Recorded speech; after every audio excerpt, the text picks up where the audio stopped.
So what is forgiveness? And I had to go to the Webster Dictionary. You know, I could Google it, but then I can hear some folks in my mind saying, you can't Google. You know, you got to really get Webster. So it's to cease to feel resentment against an offender.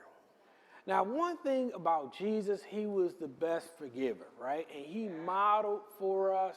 Luke highlights that as they were going down and they were going to execute him, and while they're executing him and they're nailing his hands to the cross, he is repeating over and over again, Father, forgive them. That's Luke 23 and 34. While they were nailing Jesus to the cross, he prayed over and over and over and over and over and over. They're nailing him and they're trying to physically kill him. People aren't physically trying to kill. They were physically executing him. One of the hardest ways to kill somebody. They were executing it, and while they're in the middle of the process, he is saying over and over and over and over and over,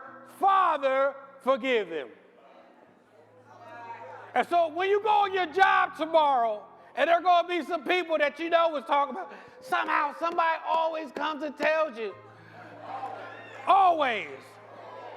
But forgive them over.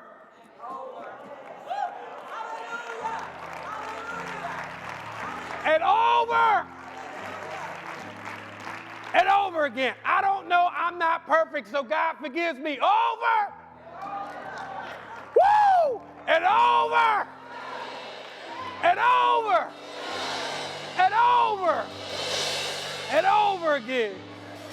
And if you're married, you're going to have to forgive what? Over. Over. And over again. You got kids, you're going to have to do what? Forgive. Over. You're going to tell them, don't do this, and 5 minutes later, they're going to do it anyway. And over. And over again.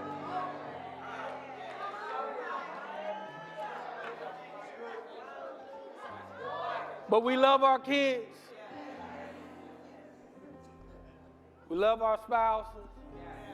We love our family. I hope you love what you do at your job. You're impacting people. And you are a representative of the kingdom.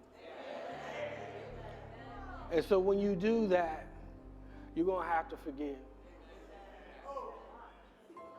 And there is a blessing in forgiveness. It sets you up because God says, I can trust you with more, and he elevates you. I will be talking about the power of love, right? Pastor gave me an assignment to talk about the power of love. And anytime he gives me an assignment to speak on something, I like to look up pretty much the root word of the phrase, right? So love is an intense feeling of deep affection, a great interest and pleasure in something. It's how do we walk in God's love? How do we walk in God's love? Be imitators of God in everything that we do. We can have everything we need, but if it's not wrapped in love, it's never going to work to its full potential. It's never going to work. So if you're believing for something, it's not showing up how you want it or when you want it, just take a look at yourself. What could you do better during walking in love? That's what it comes down to. I can have the faith. I can have the faith. When you're believing for something, you're going to be attacked. Your love walk is going to be attacked. Nettie and I know we were believing for our house, for our son. Our love walk was attacked. But if you stand strong and remain faithful, it'll come to pass. Seeds of greatness. Seeds of greatness. Seeds of greatness.